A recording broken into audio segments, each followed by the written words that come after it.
아멘. 지난 한 주간 동안 우리가 새벽 예배에서 공부했던 내용을 정리하는 시간이죠. 우리가 잘 알고 있는 구원론에 관한 얘기를 먼저 시작을 하고서 이제 11장과 12장을 볼게요. 이번 한 주간 11장과 12장은 우리가 한 3번인가 4번인가 반복하는 것 같아요. 그죠? 참 감사하죠. 지난 주일날 설교가 그 본문이어서 더 한데, 자, 구원이라고 하는 부분, 그죠? 우리가 한번 정리해 볼까요? 구원은 뭐예요? 그냥 너무 간단하게 말하지 말자고요. 우리 너무 간단하게 말해서 그냥 죄에서 뭐 하는 것? 건짐받는 것. 이렇게만 그냥 봤어요. 그죠? 그런데 우리는 구원이라고 하는 것 더 깊이 보자 그랬어요. 자, 먼저 어디부터 봐야 되죠? 천국에서부터 봐야 돼요. 그죠? 우리의 구원받는 이 사람들은, 건짐을 받는 이 사람들은 누구다? 본래 하늘나라 백성이다. 그죠? 여기 하늘나라 백성이다. 하나님의 아들이고요. 예수의 신부고요. 이미 언제부터 정해진 거예요? 창세 전부터 창조된 사람이에요. 그죠? 창세 전부터 작정되어진 사람. 그래서 거기에 이미 있었다. 여기에 우리는 이미 있어요. 언제부터? 창세 전부터. 근데 창세 전이라고 하는 세계를 우리는 어떻게 해서 정확하게 그릴 수 있을까요? 시간과 공간이 있는 이 지상의 삶 밖에서 이렇게 보면 되죠. 그죠? 이 여기에서 우리는 시작이 있고 끝이 있는 이런 공간적인 개념, 시간적인 개념을 가지고 살고 있지만 이 밖에만 딱 나가면 여기는 언제예요? 영원한 세계예요. 영원한 세계. 시간과 공간의 개념이 없는 세계에서 하나님은 어떤 하나님? 전능하신 하나님이 계획을 했다. 그러면 그 계획은 얼마 만에 성취된다? 그냥 영원 세계에서 성취되죠. 그죠? 그러니까 그걸 갖다가 즉시 성취된다. 그래서 우리는 천국은 이미 이루어졌고 천국 백성도 완성되었다라고 하는 것 먼저 하셔야 돼요. 자, 그래서 우리는 주기도문 속에 뭐라 그래요? 하늘에서 이룬 것 같이 땅에서도 이루어지게 하옵소서. 그죠? 하늘에서 이루어진 것이 성취죠? 이미 완성이죠? 이게가 있어야 되죠. 그래야만 땅에서도 이루어지게 하옵소서라고 기도할 수 있는 거지. 이게 성취되지 않았다면 이루어질 게 없죠. 이런 부분을 먼저 기억하시고 우리는 하늘에서 완성되어진 자다. 그것이 우리가 그래서 그리로 돌아가는 것, 그걸 갖다가 본향을 찾아가는 것 이렇게 되어 있죠. 그죠? 그 다음에 우리는 여기서부터 하나님이 어떤 계획을 가지고 우리를 이 땅에 태어나게 하셔요. 그 과정을 우리는 뭐라고 그래요? 그걸 갖다 타락이라고 해요. 타락. 네. 타락이라는 그 과정을 창세기 3장에 나와 있는 그 짧은 글로서 다 설명할 수도 없고요. 그렇게 또 그 누구만 타락한 일이 아닌 이 시간과 공간 속에 태어나는 모든 사람들은 다 타락한 사람들. 그래서 대표성, 성경 속에서 대표의 원리는 그가 한 사람이 그래서 그 안에 있는 사람들이 모두가 다 그런 죄를 지은 거가 아니고 그 사람이 죄를 지은 것처럼 우리도 다 죄를 짓는 자들이야가 대표성의 원리예요. 예수 그리스도를 통해서도 마찬가지예요. 구원도 예수 그리스도가 두 번째 아담으로 구원할 때도 그가 대표성의 원리를 첫 열매로 우리는 열매로 구원을 받는 그림인 거죠. 타락해서 이 땅에 태어나요. 이 땅에 태어난 모든 사람은 그래서 타락한 자라고 정리되어졌고 그래서 뭐해? 죄악된 세상을 살죠. 그래서 죄인, 그 다음에 죄의 삶 속에 산다. 그래서 이 세상을 성경은 어떻게 정리한다? 창세기 1장 1절, 2절 공허하고 혼돈되며 흑암이 깊음 위에 있다. 그냥 다시 말하면 뒤죽박죽이고 캄캄한 곳이다. 캄캄하다. 왜 캄캄해요? 그걸 대표하는 상징적인 그림이 이제 소경이죠. 그래서 요한복음 9장에서는 나면도부터 소경된 자 이렇게 나오는 거죠. 그래서 이걸 갖다 소경이라고 말했고 그 다음에 죽었다 그랬어요. 죽어서 하나님과의 생명이 꺼져서 죽음을 상징할 때 뭐라고 해요? 해골이라는 말을 쓰기도 하죠. 그죠? 마른 뼈라는 말도 쓰고요. 자, 이게가 여기서 태어난 사람들이에요. 그런데 이것을 가지고 살아가는 이 세상 모든 사람들을 뭐라고 말하는가 하면 육체라는 말을 써요. 성경이 말하고 있는 육체는 우리의 몸만 말하고 있는 것이 아니고 우리의 몸이지만 뭐가 없는 영혼, 뭐가 없는 육체, 뭐가 없는 몸, 영이 없는 몸. 그러니까 영이 없는 육체, 이걸 육체라고도 말하고 또 다른 말로 말하면 짐승이라는 말을 써요. 그래서 육체나 짐승이나 똑같이 원어를 써요. 사락스라고 하는 똑같은 원어를 써요. 그리고 또 여기서 이제 구별하기 위해서 우리는 뭐라고 쓰는가 하면 짐승 가운데도 정한 짐승과 부정한 짐승으로 나누어서 정한 짐승은 택함 받은 백성들을 정한 짐승이라고 말하고 또 택함 받지 못한 짐승을 부정한 짐승이라고 말하는 거죠. 여기서 살아가죠. 우리가 모두가 다 육체를 가지고 짐승처럼 살아가는 그 삶, 그걸 갖다가 누가복음 15장에 탕자에 비유해서는 그걸 갖다 돼지우리 그랬어요. 그죠? 그래서 이 세상을 갖다가 또 하나의 말로 말하는데 우리가 사는 현장을 돼지우리, 그죠? 그리고 거기서 우리의 추구하는 것들이 뭐예요? 돼지 주염 열매, 돼지의 먹이, 돼지 사료죠. 그리고 거기서 만들어내는 게 뭐예요? 거기서 만들어내는 게 그죠? 변이죠. 배설물. 아, 이쁘게 씁시다. 이것들이 우리가 지금 보고 추구하고 살아가는 것들이다라는 거죠. 그런데 이 세상에서 그렇게 살아가요. 그런데 어느 날 그 사람이 뭐예요? 하나님의 은혜를 입어요. 어떻게 그 하나님의 은혜를 입죠? 똑같은 짐승들이고 똑같은 죄인들인데 그들에게 하나님의 성령이 들으면 그 사람은 산다 죽는다. 죽어요. 그래서 성경은 구약성경은 뭐예요? 하나님이 나타나면 그들은 녹아버려요. 죽어버려요. 그래서 하나님이 그들 앞에 얼굴을 보인다 안 보인다? 안 보여요. 그게 죄인의 모습이기 때문에. 그런데 우리는 예수님이 하나님으로 오셨어요. 근데 그분이 입을 열어 말씀하셔요. 그런데 우리는 안 죽어요. 왜 그런가 하면 요 선택받은 사람들을 위하여서는 요 시간과 공간이 시작되기 이전에 예수님께서 이미 십자가에서 죽으시고 부활하시고 승천하신 사건이 있는 거예요. 자, 거기서 죽음이 뭔지 생각했었어요? 여기서 죽었다. 하나님이 죽을 수 있다 없다? 그런데 왜 하나님을 죽었다 그래요? 그죠? 그래서 그때에 제가 가르쳐드린 이 아주 재미난 비유가 뭐예요? 호랑이 이빨 빠지면 그건 죽은 놈이에요. 그죠? 독수리가 그 속성을 잃어버리면 죽은 거예요. 그래서 하나님이 그 자유자재로 움직이시고 무한대하신 그 하나님이 그의 속성을 내놓고 인간의 몸을 입고 이 땅에 들어오는 그 순간 하나님은 죽은 것으로 되는 거죠. 그렇죠?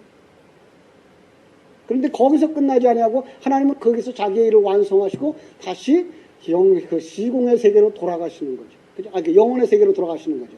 그 영혼에 돌아가시는 것은 뭐예요? 부활이라고 하는 거죠. 그래서 예수님이 십자가에서 죽었다고 하는 말 가운데 또 하는 거예요. 왜 죽음이에요? 우리들의 죄를 해결하기 위한 죽음이기 때문에 이 죽음 안에는 누가 들어가 있어요? 자기 백성들이 들어가 있어요. 그래서 여기서 이것을 자기 백성을 안고 품에 안고 죽으시고 품에 안고 부활하셨어요. 그래서 그 성령이 그리스도의 영이 우리 속에 뚫고 들어와도 우리는 죽지 아니하고 이제 우리는 그를 영접하고 살아갈 수가 있는 거죠. 그때부터 우리의 삶 속에 두 번째 십자가가 시작된다 그랬죠. 그죠? 그래서 항상 기억할 것, 성경 속의 십자가는 두 개. 하나는 뭐예요? 창세전 십자가. 2000년 전의 십자가는 사실 그것을 현실로 보여주기 위한 하나의 보여줌이었지. 그럼 그걸 알기 이전의 사람들은 어떻게 구원받아요?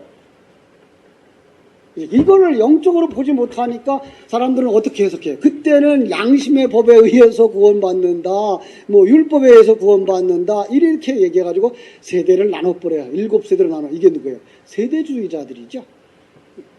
지금도 그렇게 계산을 가지고 있어요. 그거는 시공에 있는 개념만 하는 거지 하나님의 세계는 영적 세계를 전혀 이해 못하는 개념이거든요.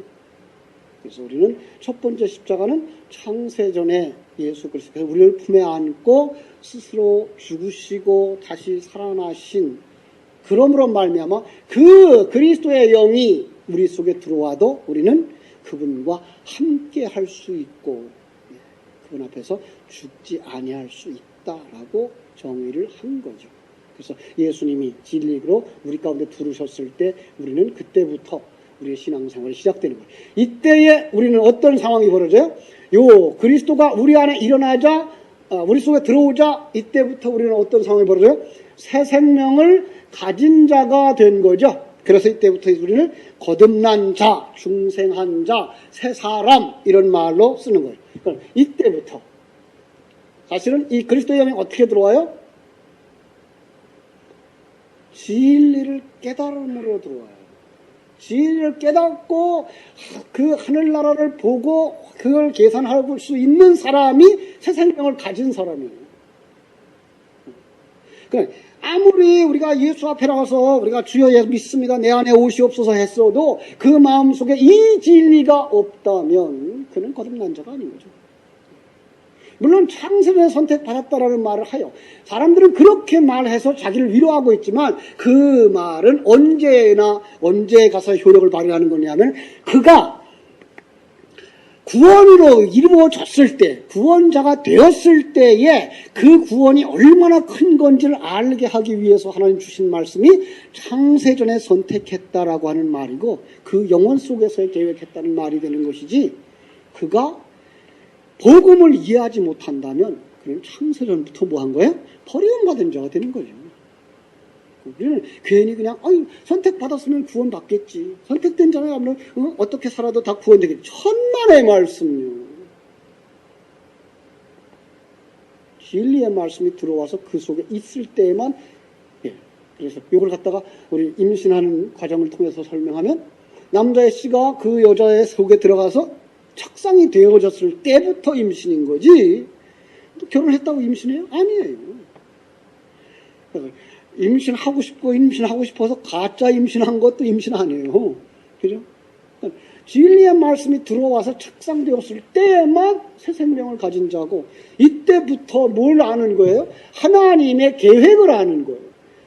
어떤 계획을 알아요? 여기서부터 내려왔고, 여기서 살아가는 동안 은혜를 입고, 여기서 자기의 그 옛사람을 벗어버리고, 완전히 옛사람 벗어버리는 그 순간 돌아가는 그것, 이걸 아는 거예요. 이게 하나님의 계획인 것을 아는 거죠. 그리고 여기서 뭘 알아요? 하나님을 알죠. 하나님의 그 전능하심, 그리고 하나님의 그 크신 사랑, 하나님이 얼마나 크신 분인지 알고, 그 다음에는 자기를 알죠. 내가 얼마나 자기 욕심인지, 자기 그 죄를 가진 자인지 알고, 이걸 알고, 그 다음에 하나님의 그 계획이 어떻게 실현되어지는지, 내 환경과, 그죠? 내 조건들, 모든 것들이 뭐예요? 누가 한 거다? 하나님이 하신 것을 아는 거죠. 이 사람이 새 생명을 가진 자고, 이 사람이 새로운 피조물이고, 이 사람이 뭘 가진 사람이에요? 영적인 가치관, 인생관과 세계관을 가진 새 사람인 거지, 이걸 가지지 않은 자가 아무리 난 새로운 사람이야, 거듭났어, 예수님 내 안에 있어 해봐도 가짜인 거죠. 이것이 바로 구원이라고. 그래서 이때부터 탕자의 비유에서는 뭘 봐요? 자기가 돼지우리간에 있는 걸 발견하게 되고, 그리고 자기가 먹는 게 쥐염 열매, 그것도 경쟁하고 있어. 누구하고 경쟁하죠? 돼지하고 경쟁하는. 그럼 돼지하고 경쟁하는 자는 누구예요? 돼지인 걸 발견하는 거죠. 똑같은 거예요. 그런데 그 사람 똑같은 돼지가 아니고 그 속에서 그는 돼지지만 뭘 봐요? 아버지 집에 풍성한 걸 봐요. 아버지 집의 양식을 봐요. 그래서 그는 죽음을 각오하고 십자가를 지고 여기를 들어가죠. 아버지 집으로.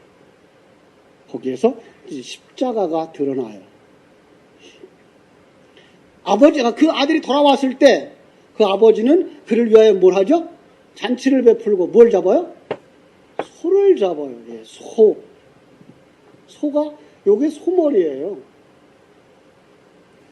이게 그 히브리어의 첫자예요. 이게 하나님이에요. 결국 그럼 누구가 죽었다는 거예요? 하나님이 죽으신 거예요. 그 그림이 유대인들의 그 풍습에 나오는데 아버지가 죽기 전에 재산을 달라 하는 자는 동네 사람이 돌로 쳐 죽일 수 있어요. 아버지가 돌아가시더라는데 재산을 팔아가지고 아버지를 떠나면 동네 사람들이 돌을 쳐 죽일 수 있어요. 이에 당자는 그 일을 다 했어요. 그러면 집으로 돌아가면 뭐 할 거예요? 돌로 맞아 죽을 거예요. 그런데 돌아가요. 맞아 죽은 거예요. 누가 죽었어요? 아버지가 죽을까봐, 아들이 죽을까봐 뛰쳐나가서 얼싸하는 거죠. 그게 아버지의 죽음이에요. 그게 이 죽음이죠. 전능자가, 무한한 자가 유한한 우리를 위해서 이 땅에 내려오는 그것이 죽음인 거죠. 이런 것들을 가지고 이 상황이 지금 뭐라? 죄악된 세상이다. 여기에 살고 있는 우리의 모습을 지금 펼쳐주고 있는 게 창세기 11장의 내용인 거예요. 자, 그래서 여기에 지금 요 어둠의 세상 속에 살고 있는 우리들의 모습이 어떤 모습으로 시작된다? 창세기 1장 2절부터 시작되고요. 그죠? 그래서 구원론이 창세기 1장 1절부터 2장 3절까지가 나올 때에 바로 1장 2절에서 우리는 이런 거야 라고 이렇게 혼돈되고 공허하고 텅 빈 거죠. 그 다음에 이제 어둡고 하는 것으로 표현을 해놨고 3장에서는 그걸 뭘로 해요? 살인자로 표현을 했어요. 그죠? 모두가 다 살인한다. 왜 살인해요? 살인을 왜 하죠? 안 해봐서 모르죠. 천만에요. 여러분들 다 살인자라니까. 내가 한 말이 아니고 예수님이 했다니까요. 자, 뒤에 빨리 들어와요. 누군지. 응? 그죠? 그래서 그 창세기 3장에서는 타락으로 나오고, 그죠? 4장에서는, 5장에서는 4장이죠, 4장. 4장에서는 누가 나와요? 살인자로 나오고. 그 다음에 6장에서는 그게 자기가 왕된 자로 나오죠. 그래서 자기를 누구라 그래요? 하나님의 아들이라고 얘기를 하는 거죠. 이게 뭐예요? 이게 죄인의 속성인 거죠. 근데 요거를 갖다가 이제 어디로 가요? 노아 방주 때는 그들이 어떤 사람이에요? 가늠하는 자로 나오는 거죠. 실상은 자기가 왕되어지고 그리고 세상 것을 자기의 기쁨과 쾌락을 위해 추구하는 자, 가는 자로 나오는 거예요. 이 자기가 왕되고 가늠한 자, 이들, 살인자고 타락한 자, 이들 때문에 뭐가 온다?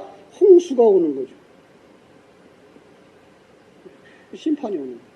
여기서 끝났어요. 그리고 다시 한번 구원론을 설명하는 거예요. 거기가 11장 우리가 읽은 성경이에요. 거기에서 다시 한번 여기서부터 시작해요. 그들이 또 다시 뭐부터 시작해? 그들이 어떤 존재라고 표현되어 있죠? 자, 우리 다시 한번 이 11장을 보자고요. 11장 4절, 3절, 4절. 서로 말하되 벽들을 만들고 견고히 굽자하고 이에 벽들을 돌로 대신하며 역청으로 진흙을 대신하고 자 말하되 성과 대를 쌓아 대 꼭대기를 하늘에 쌓게 하여 우리 이름을 내고 온 지면에 흩어짐을 면하자. 그죠? 하나로 뭉쳐서 성과 탑을 쌓자 하늘에 닿자. 이게 뭐예요? 하나님에 대한 정면 도전.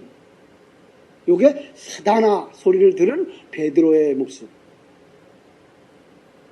하나님의 뜻을 알고 거기 순종하며 살아가야 되는데 하나님의 뜻을 알고 순종하면 어떤 사람으로 가야 돼요? 자기를 부인하고 자기 십자가를 지은 텅텅 비워진 빈 그릇, 유리 그릇. 그리고 하나님이 그 안에 가득하면 그 하나님의 속성이 유리를 통해서 비춰지게 되어지는 그것이 하나님의 영광을 드러내는 것. 여러분, 꽃은 자기의 모습을 드러낼까요? 하나님의 모습을 드러낼까요? 둘 다예요. 그런데 그 빛이 없으면 꽃이 보일까요? 안 보일까요? 안 보이죠. 그러니까 빛을 통해서 빛 속에 있는 색깔이 거기에 그 풀과 꽃에 비춰져서 반사해낼 수 있는 것. 사실 이게 영광이거든요. 실상은 자기들은 아무것도 없어요. 그런데 그 속에 빛이 오시는 거죠. 그래서 빛이 오셔서 내 모습이 어떤 모습인지를 반사해내고 있는 것, 이게가 하나님께 영광이에요. 그러니까 하나님이 원하는 건 1등이다, 2등이다. 등수 없어요. 그래서 이제 우리 웃음 소리를 하죠. 자, 시골에서 공부를 잘했어. 1등이에요. 그죠? 그런데 그 시골 애들을 다 모아서, 1등짜리만 다 모아서, 한 100명 모였어요. 그러면 그 중에서 1등은 몇 명? 그래요. 이런 맞지 않는 얘기 어디 있어요? 하나님은 하나하나를 다 1등이에요. 그런 면에서 하버드 대학을 내가 좋아해요. 가끔 미국에서 유학을 하고 하버드 대학을 나온 사람들이 굉장히 자랑하죠. 하버드 대에서 수석을 했다고. 근데 하버드 대학의 모든 졸업생이 다 수석이에요. 왜? 그가 연구한 과정 속에서는 그가 최고의 성적을 냈기 때문에. 네. 그런데 우리는 그러질 않아요. 그 속에서 등수를 매기려고 덤벼들어가죠. 아니요. 우리는 등수를 매기는 건 세상이에요. 우리 세상에서부터 벗어나야 되죠. 그 세상과 같이 살아가요. 세상 사람이 추구하는 걸 그대로 추구해요. 세상 사람이 그 추구하는 걸 그대로 추구하면 우리는 영에 속한 사람이다, 육에 속한 사람이다. 육에 속한 사람들이에요. 자, 이러면서 이제 우리는 갈등이 시작되는 거죠. 세상 속에서 살아야 될, 이들과 같이 경쟁하며 살아야 될 거냐, 그걸 벗어버리면서 살아야 될 거냐. 여러분, 경쟁하셔야 돼요. 왜요?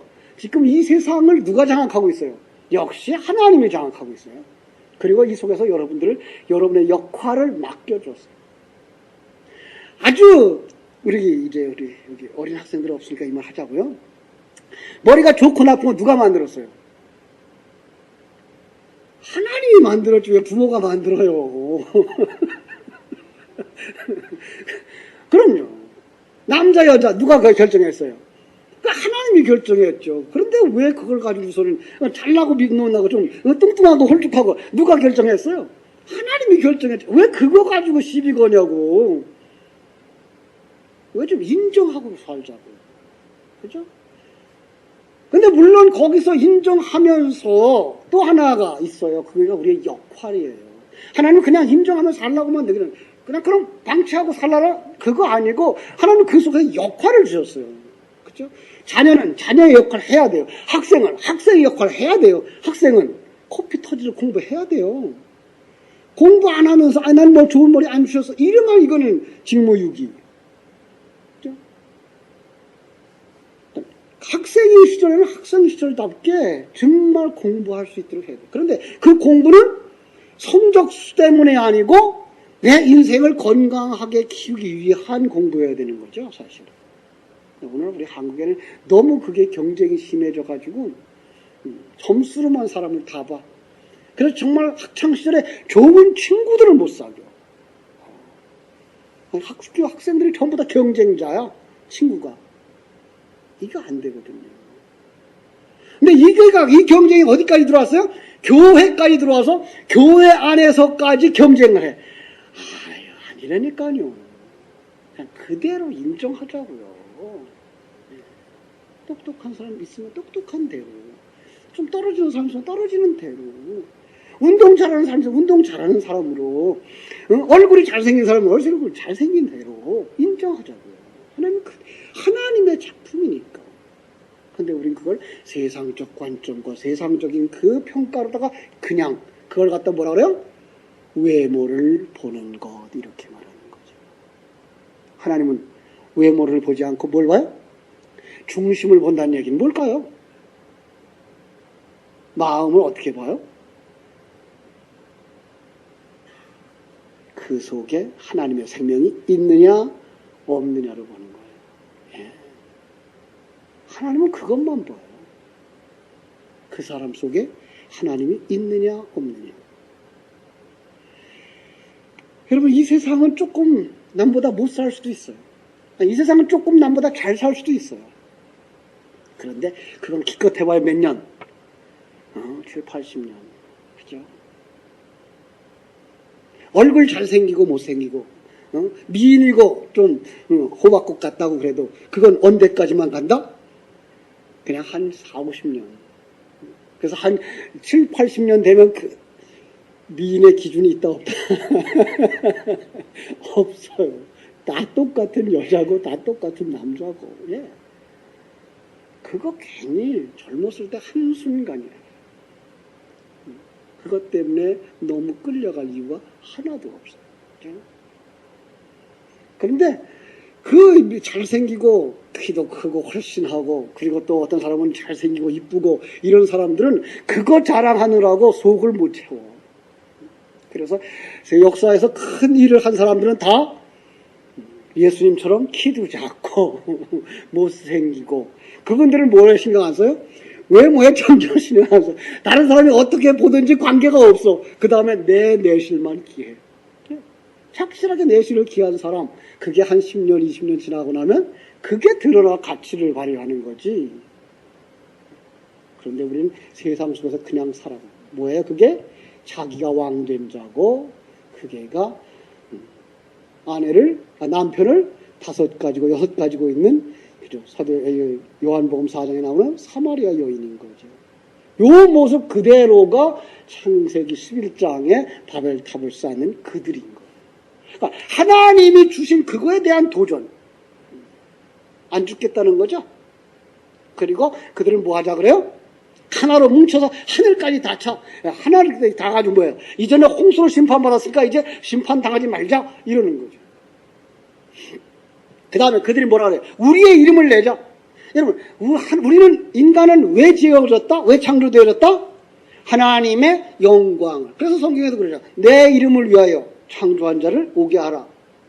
하나님은 하나님의 이름을 위하여 우리를 창조했어요. 그런데 우리는 뭐 하자고 그래요? 자기 이름 내려고 그래요. 그러면 자기 이름 내려고 하지 마세요. 역사가 알아주든 말든 관계없어요. 누구만 알아주면 돼요? 하나님이 알아주시면 돼요. 예. 그런데 우린 뭐 가지고 살아요? 무슨 생각 가지고 살아요?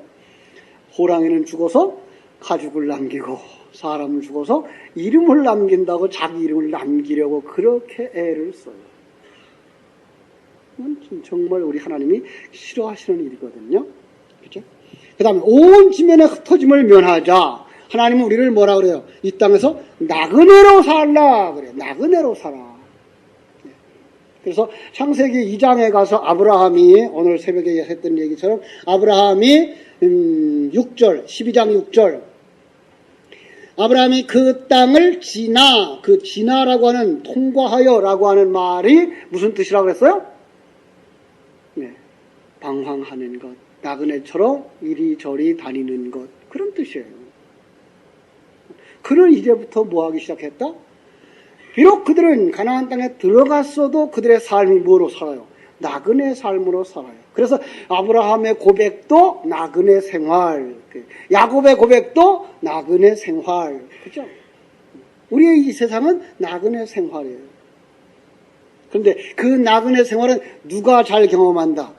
돈이 없어서 전세살이를 많이 한 사람. 나그네 생활. 그 전세도 오래 살면 안 돼. 한 2년, 1년만 하고 또 이사를 하고 또 이사를 해봐야 아, 나그네 생활이 뭔구나를 알아. 나그네 생활을 오래 하다 보면 살림을 많이 살 이유가 있을까요? 없을까요? 없어. 그죠? 살림 많이 가져 뭐란데요? 이제는 우리 중국에서 살 때 그랬어요. 아니, 뭐 하고. 아우, 우리 학생들요, 유학 가면요, 그 중국이 그때 이제 경제적으로 나아졌으니까 돈이 그 가치가 있었어요. 한국 돈이. 하면 학생들이 기숙사를 그냥 공주방같이 꾸며놔. 아, 너 여기서 몇 년 살 건데. 왜? 싸거든. 보기 좋거든. 그냥 장식들을 해.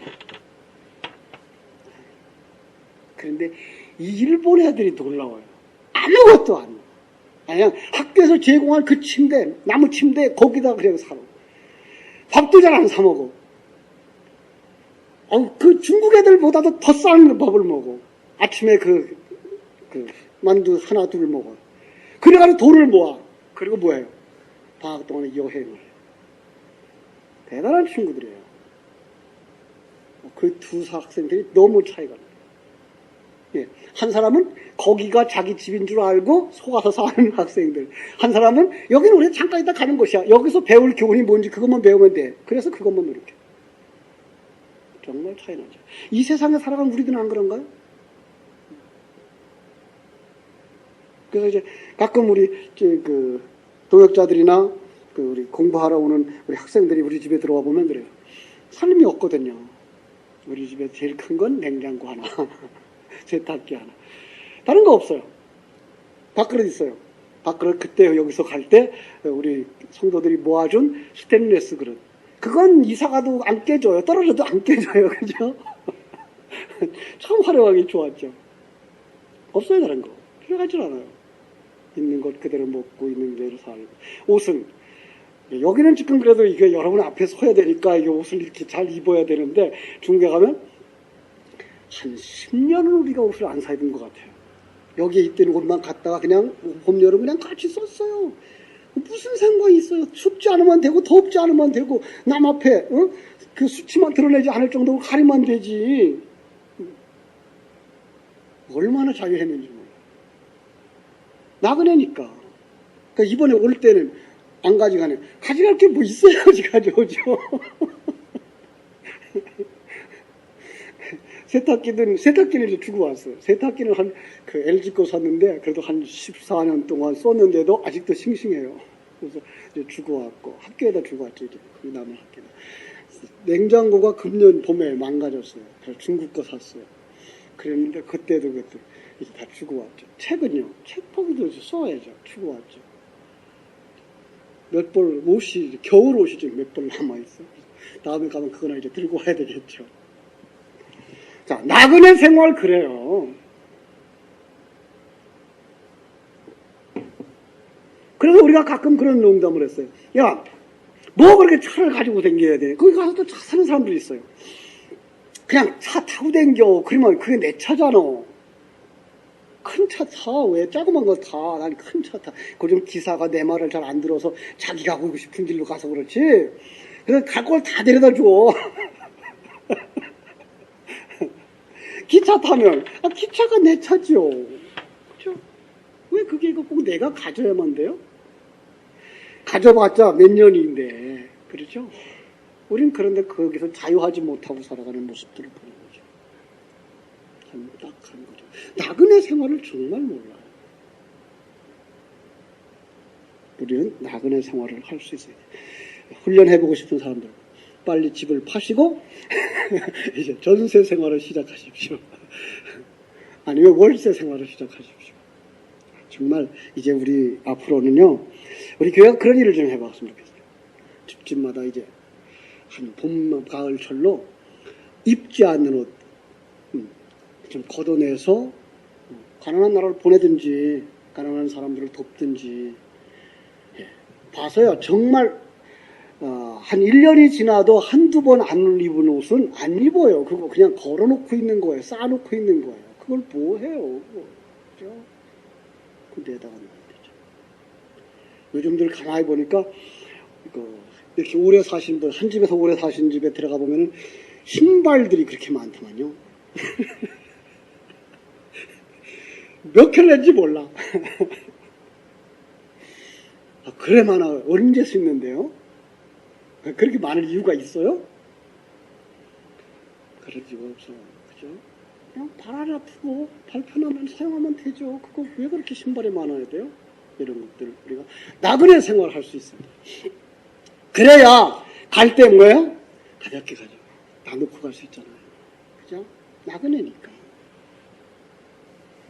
그런데 이 사람들은 어떻게 하자 그랬어요? 흩어짐을 면하자. 그래서 흩어짐을 면하자. 그 정신, 그리고 지금 얘기했던 첫 번째로 하나님에게 대적하는 정신, 그리고 이름 내려고 하는 자기 중심의 사람, 그 흩어짐을 면하자고 하는, 그래서 여기서 뿌리를 내리고 영원히 살자고 하는, 이게 지옥의 정신이란 말이에요. 이걸 바벨탑 이런 식으로, 바벨론, 그리고 바벨론의 정신과 사상, 요한계시록까지 바벨론의 정신과 사상이 나와요. 그러니까 성경 전체가 이걸 세상의 정신 이렇게 묶어놓은 거예요. 이걸 바벨론의 정신, 바벨탑의 정신이에요. 그건 망해요. 그죠? 하나님이 이런 곳에서부터, 그죠? 우리를 불러내셔야죠. 그 12장. 그죠? 구원으로 가기 위해서. 자, 불러냈다고 하는 얘기는 뭐부터 시작해야 돼요? 우리는 어떤 사람이었는데, 소경이었고, 마른 뼈였고, 그죠? 이런 존재가 어떻게 음성을 들어요? 예, 하나님의 성령이 뚫고 들어옴으로 말미암아. 이게 성령의 역사예요. 그래서 이 성령의 역사도 성경 전체가 우리에게 가르쳐주는 구원을 얘기하기 때문에 창세기 1장 2절부터 성령의 역사가 시작돼요. 그러면 성령의 역사는 사도행전 2장 이후에 시작된 게 아니라니까요. 삼위일체 하나님은 언제나 동일하게 일하셨고요. 무언가 우리에게 가르쳐주기 위해서 그 성령의 역사를 따로 설명해주고 있었지만 하나님은 삼위일체는 하나님은 한순간도 안 떨어졌어요. 떨어질 수가 없어요. 떨어지면 삼위일체 하나님이 아니에요. 우리에게 뭔가 보여주시기 위해서 예수님 십자가에 돌려서 3시간 동안 하늘이 캄캄해진 그것 외에는 하나님은 절대로 삼위일체 하나님은 헤어지지 않아요. 그거 나눠놓고 설명하지 마세요. 그런데 그 성령이 언제부터? 창세기 역사의 시작부터 역사의 마지막까지 일하시는데 뭐예요? 그게 뚫고 들어오는, 우리 속에 뚫고 들어오는 것, 이걸 갖다가 창세기 1장 2절은 뭐라고 그랬어요? 수면 위에 운행하신다라고 얘기했고, 그 다음 하나님이 아담과 하와를 만들 때는 뭐였어요? 생기를 그 코에 불어넣는 모습으로 그림을 그렸고, 그죠? 그 다음 예레미야서에 가면 그걸 뭐라고 얘기해요? 하나님의 말씀을 우리에게 마음판에 새기는 걸로 기록했고, 요한복음 1장 14절에는 성경 읽은 사람은 잘 따라오는데 안 읽은 사람들은 무슨 얘기가 거기 있었을까 그러죠? 성경 좀 읽으세요, 우리 청년들도. 그래서 성경을 좀 읽어놓으세요. 그러면 요한복음 1장 14절, 말씀이 육신이 되어 우리 가운데 거하신다라고 했어요. 말씀이 육신이 되어 우리 가운데 거하시는 거예요. 그죠? 그것은 말씀 육신이 우리 속에 있는 거예요. 그게 누구예요? 예수 그리스도예요. 그 그림이 사도행전 2장에서는 무슨 그림으로 와요? 성령이 오셔서 교회가 탄생하는 그림으로 그려지고, 그죠? 이런 그림들이 이제 성령이 우리 안에 들어오시는 거예요. 이걸 갖다가 예수를 영접했다라는 말을 쓰고 있는데 사실은 영접이 아니고요. 뭐 하는 거예요? 하나님이 뚫고 들어온 피영접이에요. 피동사요. 수동사. 우리말로는 수동사. 그죠? 영접된 거예요. 왜? 우리는 영접할 수 있는 존재가 아니라니까요. 소경이 어떻게 빛을 알아보고 얘기를 해요? 아니, 마른 뼈가 어떻게, 달리기를 하고 어떻게 말을 하고 생명을 달라고 그래요. 아무것도 할 수 없는 거예요. 그걸 갖다가 칼빈의 5대 강요 속에서는 뭐예요? 첫 번째, 전적 부패, 그죠? 완전한 타락. 이거의 모습이에요. 이게 죽은 자예요. 거기에 하나님의 생명이 뚫고 들어오는 거예요. 이거 하나님이 하시는 거지 우리가 하는 것이 아니다. 그래서 그 은혜로 말미암아 믿음으로 구원을 얻은 것이다. 이렇게. 이것이 이제 은혜죠. 우리에게 조건이 있지 않아요. 내가 생명을 가졌어요. 그런데 그 생명을 가진 조건이 어디에 있어요? 내게 있지 아니하고 하나님에게 있어요. 그래서 내게 있지 않다. 그래서 은혜예요. 내가 수고한 것이 없는데도 얻었다라는 의미거든요. 내가 요구하지도 않았죠. 얼만큼 요구하지도 않느냐 하면은 전에 얘기했죠. 지렁이가 뭘 생각하지 않을 정도로, 매니큐어를 생각하지 못할 정도로, 이 세상의 소경이 빛을 생각하지 못하고 마른 뼈가 생명을 생각하지도, 살아난다는 걸 생각지도 못하는 그런 상황 속인데 불구하고 하나님이 뚫고 들어오셨다 이거죠. 뚫고 들어와야만 뭐 한다? 들을 수 있고, 그 다음에 볼 수 있고, 그러고만 하면 뭐예요? 그것이 바로 순종할 수 있는 거죠. 그래서 아브라함이 하나님의 음성을 들었다, 노아가 하나님의 음성을 들었다, 에녹이 하나님의 음성을 들었다. 뭐예요? 하나님이 뚫고 들어와 새 생명 주시니까 그게 가능한 거죠. 그리고 하나님이 시작한 일은 하나님이 완성한다. 빌립보서 1장 6절이죠. 제가 요즘 들어서 이제 계속 반복하는 부분들은 이게 암송하셔도 좋고요. 그걸 뚫어놓으셔야 돼요. 그래야만 구원론을 설명할 때 그게 계속 나와요. 그래야 이단도 뚫고 들어갈 수 있고 이단이 여러분을 흔들려고 할 때 그들을 정복할 수 있어요. 그러지 않으면 이제까지 우리가 들어왔던 그런 설교 가지고 이쪽 가서 조금 얘기하고 저쪽 가서 조금 얘기한 것 가지고는 신앙을 정립하지도 못하고 이단을 대책을 세울 수도 없어요. 이단은 우스워요, 사실은. 정말 성경을 바로 알고 있으면 이단 하는 소리가 우습죠. 요즘요, 인터넷에 올라가면요, 별별 사람들의 강의가 다 있어요. 오늘 이만희의 강의를 좀 들어봤어요. 우스워요. 그런데 그 사람이 우스운데 왜 그 사람한테 빠지냐면 그 사람의 시선이 여기 밖에까지 올라와 있어요. 그래서 그래요. 그래서 창세기를, 요한계시록을 강의한다고 하면서 요한계시록을 지금 그 시간적으로 보고 있는 그 많은 학자들, 목사님들의 강의를 완전히 무시해버리죠. 자기는 이걸 한눈에 보고 있으니까. 그런데 보면서 자기에게 이롭도록 다 해석을 해버려요. 이게 문제죠.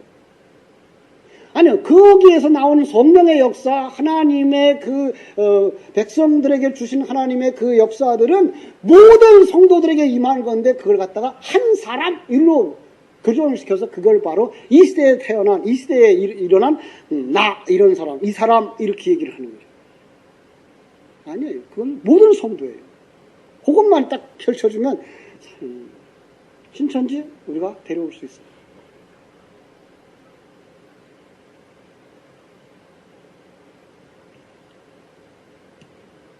그래서 하나님이 완성하는 거죠. 그죠? 내가 완성하는 거 아니에요. 하나님이 완성한다. 그래서 우리는 그걸 갖다가 하나님께서 완성하시니까 이미 완성된 거다라는 말을 쓸 수도 있는데 그거는 이미 어디서 보는 하나님의 완성이에요? 여기서 보는 거죠. 창세전 영적 세계에서 완성되어진 것. 그 다음에 당신의 삶 속에서는 현재형이죠. 현재형의 삶. 그 십자가를 지고 옛사람 벗어버리고 새 사람을 키워가는 삶. 이게가 이제 창세기의 이 12장부터 몇 장까지? 22장까지의 내용인 거예요. 그 삶의 스타트가 어디예요? 8절. 12장 8절 남방으로 내려갔더라 하는 얘기를 하는 거죠. 그죠? 그 남방으로 내려갔더라 하는 얘기를 조금 더 자세하게 오늘 새벽에 풀었죠. 6절, 7절을 가지고. 그죠? 그래서 6절, 7절에서 그가 어디로 가요? 세겜 땅 모래 상수리 나무. 그렇죠?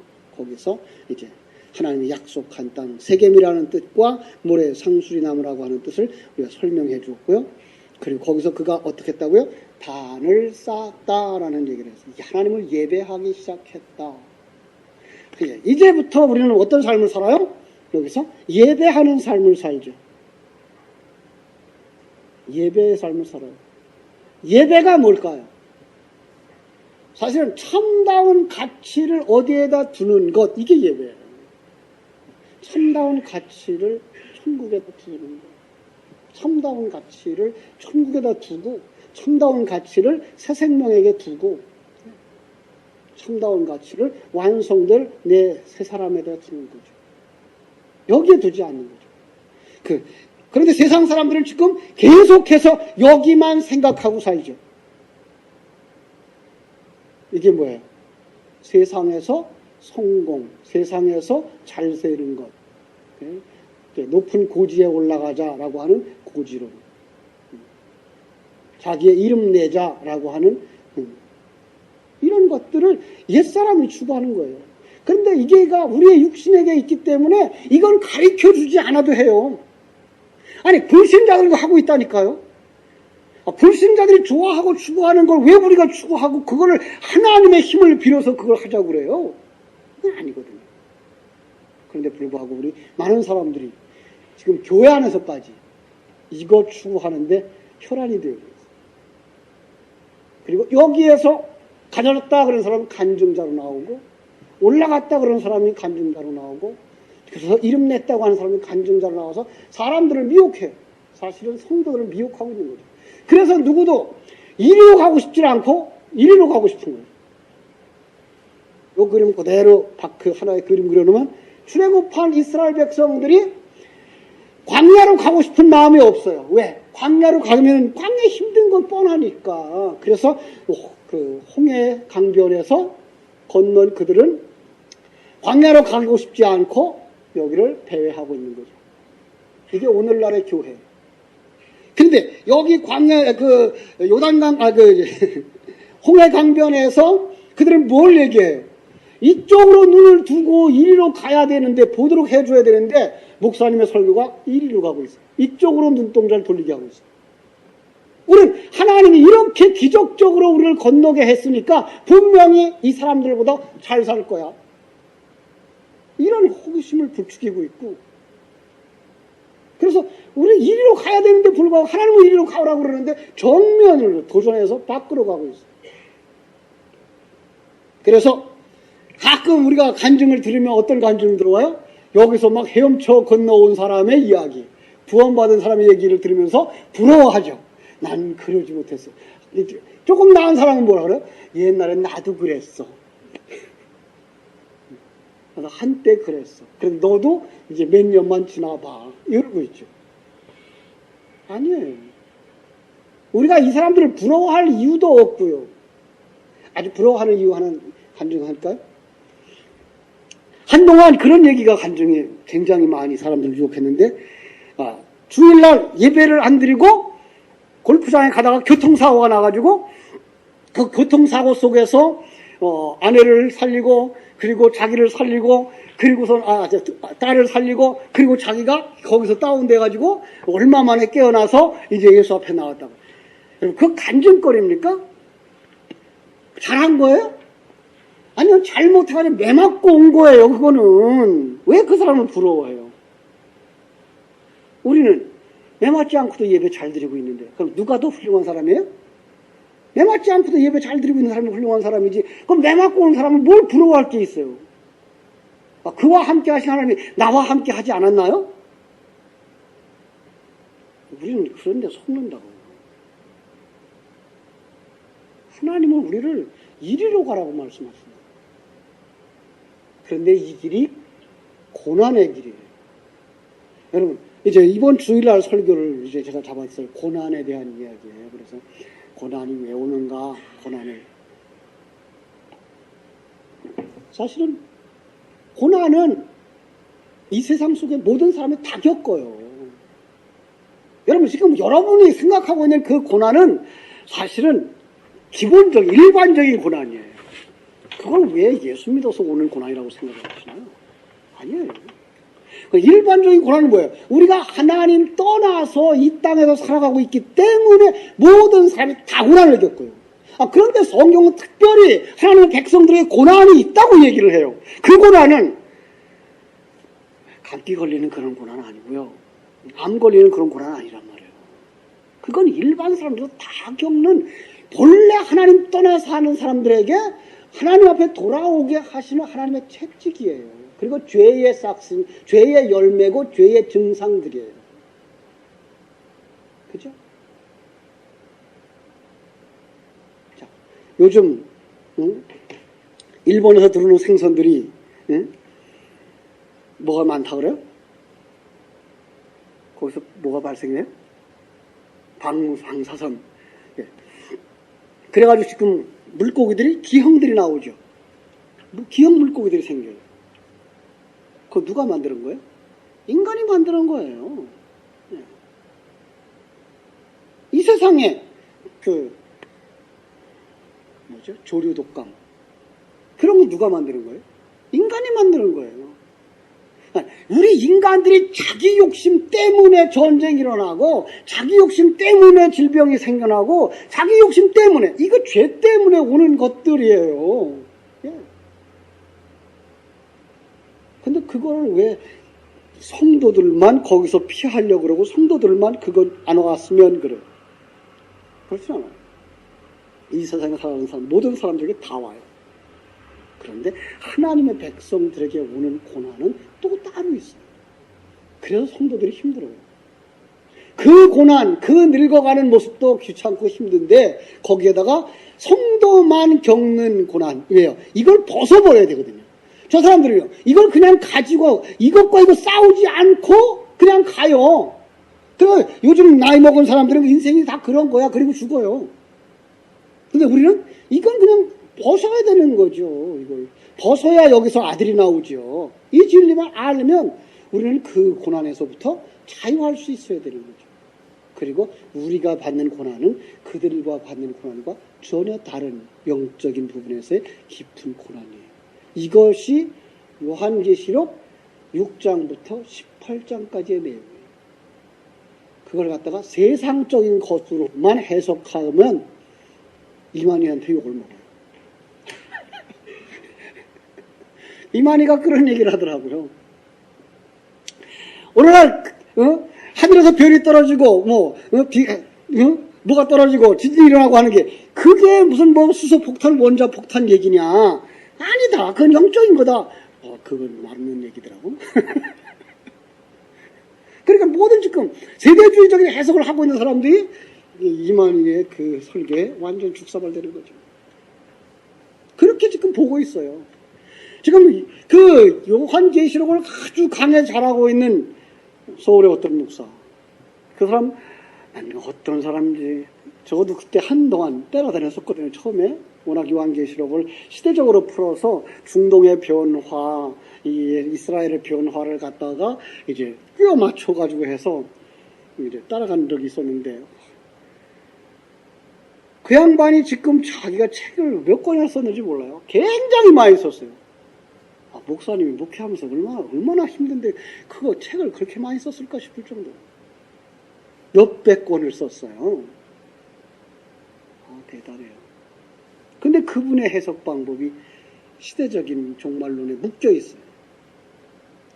그리고 상당히 많이 저랑 비슷한 부분이 있는데 해석 방법이 예표적인 해석을 하기 때문에 나무 그러면은 이걸 갖다 이제 십자가로 풀려고 하고 돌 갖다 그러면 이걸 갖다 예수 그리스도로 풀려고 하는 것은 같아요. 그런데 마지막 가서 틀린 게 뭔가 하면 이걸 갖다가 교회 성장과 목사 지위 높이는 데 써먹어요. 그래서 목사가 뭐가 되겠어요? 당연히 제사장이 돼야 되죠. 그래서 제사장이 되어지고 제사장 높이기 운동을 해요. 그래, 교회 부흥이나 교회에서 대접받고 싶은 사람의 설교를 좋아하겠죠. 그리고 그렇게 하면 요게가 뭐가 되는가 하면 종교가 되어버려요. 그리고 그 종교 속에 종교심을 가진 사람들이 모이게 되어지고 교회는 성장하게 되어 있어요. 그런데 여러분 제사장은 왜 그 한마디를 잃어버리죠? 만인이 모두 다 제사장이에요. 여러분이 제사장이에요. 왜 목사를 제사장으로 보세요? 아니에요. 그분의 계산들이 그런 책들에 있어서 이제 좀 굉장히 저하고 차이가 있는 부분들이에요. 그분의 해석 방법이 그 이만희가 뒤집어 깨버리는 세대주의적인 해석 방법. 유럽의 이씨가 10뿔 가진 짐승이다. 그래서 이제 8명 국가가 연합됐을 때 앞으로 2 국가만 더 연합하면 세계 종말이 올 거다. 이젠 10개가 넘었잖아요. 그러니까 이제 또 뭐라 그랬어요? 그 중에 몇 개가 빠지면 이러고 나오는 거죠. 안 그래요. 하나님의 역사는 그렇게 세대적인 어떤 것들 때문에 지난 시간 얘기했잖아요. 종말의 증거들이 수요일날 얘기한 것처럼 종말의 증거들이 뭐였어요? 역사의 모든 보편적 역사 속에 일어나는 모든 사건을 종말의 사건으로 예수님이 주셨단 말이에요. 마태복음 24장에서. 그러면 그때도 있었던 그 일들이 어떻게 종말적인 사건이 돼요? 그것이 내 종말을 준비하라는 것이고 네가 이 세상을 떠나는 날이 바로 네 생의 마지막 날이라고 하는 걸 가르쳐주는 참다운 진리이기 때문에 우리는 항상 준비하도록 종말론을 주고하신 걸 봐야 되는 거지. 시간표 가지고서 어느 시대 2000년 몇 년 시대에 어떤 시대가 온다라고 보면 만약에 2050년에 온다 그러면 2050년 전에 돌아가실 분들은 아무걸 준비할 수가 없죠. 안 해도 되죠.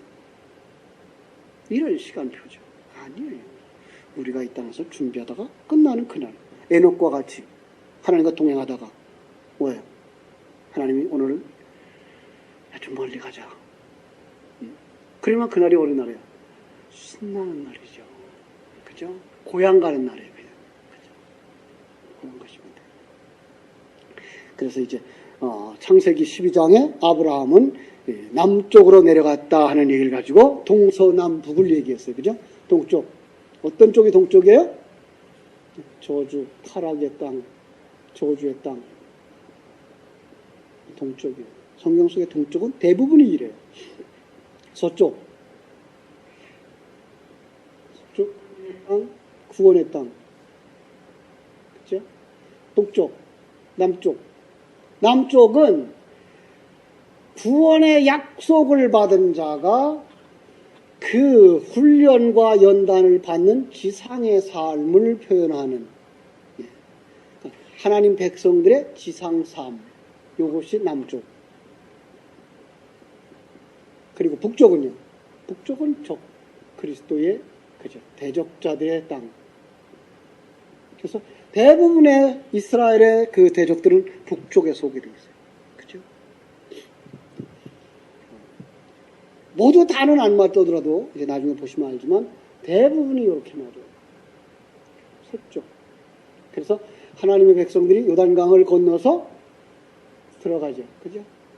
그래서 하나님께서 에덴의 동편에 그죠? 그들이 가요. 타락으로 가는 거죠. 그런 길.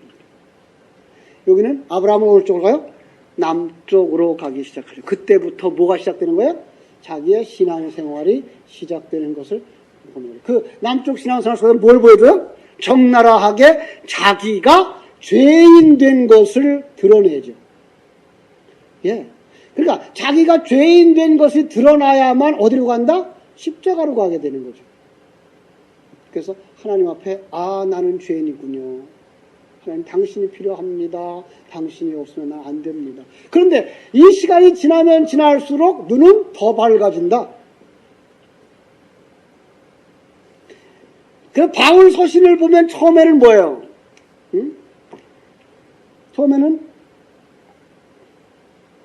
나는 사도들보다 제일 작은 자다 그래서 그죠? 나는 구원받지 못할 자인데 구원받은 자다. 나는 사도들보다 제일 작은 자다. 나 마지막에는 난 죄인 중에 괴수다. 죄인의 괴수가 누구예요? 마귀대장이에요. 내가 그렇더라. 내가 생각하는 모든 것이 다 뭐였어요? 내 중심적이더라. 그럼 그의 삶이 정말 그렇게 죄를 지었을까요? 그의 삶은 정말 깨끗했어요. 바리새인들의 삶이었어요. 뭐라 그래요? 야, 율법을 가지고 내게 흠 잡을 수 있는 자 와서 흠 잡아. 나 흠 없어. 완벽한 자야. 그런데 신령한 눈이 열려지고 나니까 그는 자기 속에 아직도 남아서 자기 중심적이고 자기 왕 되려고 하고 자기만의 행복을 추구하는 것들이 불쑥불쑥 일어나는 것을 보면서 누가 나를 이 사망의 몸에서 건져낼까라고 탄식하는 거죠. 예, 우리 인간의 힘으로는 전혀 가능성 없어요. 그런데 돌이켜보니까 누가 나를 붙들고 있어요? 예수님이. 그래서 하나님 찬양하는 거죠. 그것이 바로 구원받은 성도들의 두 모습. 그렇죠? 그 속에서 날마다 십자가를 지고. 자, 그래서 구원은, 우리의 회개는 두 번 일어난다. 언제 일어나요? 회개. 요때 한 번 일어나요. 이때 완전한 방향전환의 회개가 일어나요. 그 다음에 이 많은 것들 죄가 보일 때마다 하나님 앞에 회개. 이건 방향전환의 회개가 아니고 자기에 대해 그 인정이죠. 자기가 죄됨을 인정하는 것이고 그것을 회복하기 위해서 뭘 구하는 거예요? 은혜를 구하는 그저 회개죠. 그래서 우리가 회개를 모두 다 방향전환으로만 보시면 해석은 안 돼요. 그렇죠? 그래서 우리가 한번 예수 안에서 이루어진 그 회개, 그 다음에 그 안에서 자기가 죄 있는 것을 늘 발견하도록 하나님이 들춰버려요. 그래서 우리가 다 죄를 짓는 거죠. 아브라함의 생애 속에서도 보면 이제 쭉 나중에 또 살펴보겠습니다만은 아브라함이 점점 나아져 보이는 모습을 보여요. 그죠? 처음에는 이렇게 자기 부인도 누이 동생이라 그래가지고 상납을 하고 자기 생명을 구해. 그죠? 이런 비열한 자의 삶 속에서 조금 다 지나가니까, 롯과 재산을 나눌 때 먼저 가지라 그러고, 그죠? 이러한 이제 모습으로 조금 변해가는 모습. 그래서 우리가 오해하면, 저렇게 거룩해지고 착해지니까 거기에 상급으로 약속한 아들이 주어지는구나를 오해할까봐 아들 낳기 바로 전해에 하나님이 또다시 그 속에 있는 구정물을 들춰내죠. 그게 뭐예요? 똑같은 얘기, 똑같은 사건을 또 저지르는 거예요. 변했다는 거예요? 안 변했다는 거예요? 안 변했다는 거예요. 인간의 본질이에요. 언제까지? 옛사람을 다 벗어 던지고 새 옷을 입을 때까지. 그래서 우리 결혼하는 자매, 우리 정실이밖에 없네? 신랑감 고를 때 그가 예수 믿는 자냐 안 믿는 자냐 그거보다 더 중요한 거, 그 사람의 인품이 어떠냐. 잘 봐. 어떻게 봐야 돼요? 남자를 보려면 누구 봐야 돼요? 그분의 아버지. 아버지의 80% 90%는 닮아. 자매가 남자가 여자를 보려면 누구 봐야 돼요? 엄마. 지금은 포장을 예쁘게 해서 다를지 모르지만 이제 한 4, 50 넘어서 보면 똑같아져. 어디서 그걸 보내면 치매가 왔을 때 볼 수 있어요. 치매 1단계. 남자들은 화장실 가서 소피를 보고 자크를 안 올리고 나오는 거. 치매 1단계. 치매 2단계. 손주를 안고 쉬 그러면서 자기가 실례를 하는 거. 치매 3단계. 거울에 비춰진 자기 얼굴을 보고 아버지 오셨네. 그 정도. 저는 우리 아버지한테도 그걸 다 봤거든요.